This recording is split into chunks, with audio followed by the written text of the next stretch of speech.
మన కాకినాడ జిల్లా కార్యదర్శి ముమ్మడి లక్ష్మణ్పై సోషల్ మీడియాలో అతి భయంకరంగా వల్గర్ లాంగ్వేజ్తో కొన్ని కామెంట్స్ పెట్టడం జరిగింది. దాని మీద మన యూనియన్ సభ్యులు ప్రెసిడెంట్ గారు, అలాగే మన రాష్ట్ర కార్యదర్శి నవాతా నవీన్ గారు వీళ్ళంతా కూడా వెంటనే స్పందించి ధర్నాలు చేయడం, ఎస్పీ గారిని కలడం, ఇవన్నీ చేశారు. కాకపోతే ఇక్కడ పోలీస్ వ్యవస్థ జర్నలిస్టులకు ఒకప్పుడు ఏమైనా జరిగితే మనం అందరం ముందుకెళ్ళేసరికి వెంటనే స్పందించేవారు. కానీ ఇప్పుడు పోలీస్ వ్యవస్థ స్పందించట్లేదు.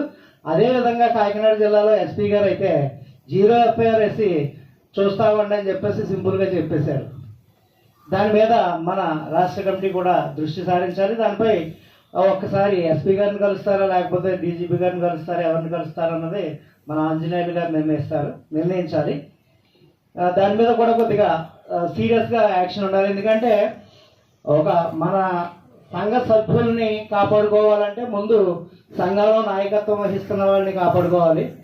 సంఘ నాయకులకే, మనం అందరం ఎన్నుకున్న సంఘ నాయకులకే అక్కడ పరిస్థితులు బాగున్నప్పుడు దానిపై రాష్ట్ర నాయకత్వం ఖచ్చితంగా యాక్షన్ తీసుకోవాలి.